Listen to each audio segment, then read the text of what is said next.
দেখতে পাচ্ছেন পাবনা মাসুম বাজারে ইলিশের দাম একটু জানাবো আপনাদেরকে এখন বর্তমান। এই দেখতে পাচ্ছেন একটা হলো বড় সাইজ, একটা হলো ছোট সাইজ। দাম দর হচ্ছে মাছের। আচ্ছা এইগুলা ওজন কেমন হবে এইগুলার পিস প্রতি? না 550 টাকা থেকে নিয়ে যায় 550। দাম তো পাওয়া গেলে হ্যাঁ 550 টাকা থেকে নিয়ে যায় কত করে? 550। কাঁচা মাছ বা এটা আজা বাজা মাছ। আর চাচ্ছু এইগুলো কত কেজি বললেন? এটা 750 750। এটা 550 মানে বিক্রি দাম। দেখতে পাচ্ছেন এগুলো কি পদ্মার ইলিশ নাকি?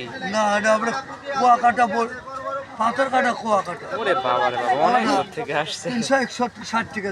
পদ্মার ইলিশ পাওয়া খুব কষ্ট, পাওয়াই যায় না। দেখতে পাচ্ছেন যে পাবনা মাসুম বাজারে পদ্মা মাছ প্লাস আপনার অন্যান্য মাছ পাওয়া যাচ্ছে, এখানে ইলিশ মাছ।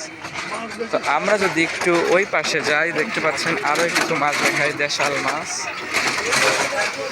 এই যে দেশাল রুই মাছ দেখতে পাচ্ছেন, যেগুলো মানে ঘেরের মাছ। চাচ্ছ বিলের মধ্যে ঘের করা না, ঘেরের মাছ এগুলার দাম কেমন চলছে? 350 টাকা করে আপনারা পেয়ে যাবেন যারা পাবনা মাসুম বাজারে আসবেন। আপনাদের প্রাণপ্রিয় হাট পাবনা মাসুম বাজার। এই হাটে আসবার পরে আপনাদের পছন্দসই মাছ পেয়ে যাবেন। এখানে আমার ভাইয়ের অনেক রকমের মাছ নিয়ে আসছে। ভাইয়া কেমন আছেন ভাইয়া? ভাই ভালো। এখানে আচ্ছা এইগুলো কি মাছ? গ্লাস কাপ আর তারপরে রয়েছে এখানে সিলভার, তারপরে এখানে রয়েছে বিগ। এইগুলো কিন্তু সবসময় পাওয়া যাচ্ছে আমাদের প্রাণপ্রিয় বাজার পাবনা মাসুম বাজার, যেটা পাবনা বিআরটিসি অর্থাৎ পাবনা বাস টার্মিনাল থেকে একটু ভিতরে ঢুকলে মাসুম বাজার বললে যে কোনো লোক আপনাকে চিনিয়ে দেবে। যারা পাবনা জেলার আশপাশ থেকে আসতে চাচ্ছেন সকালবেলা ধরে চলে আসবেন, আপনার পছন্দের সেই মাছ কিন্তু এখান থেকে নিতে পারেন। সবাইকে সালাম, আসসালামু আলাইকুম।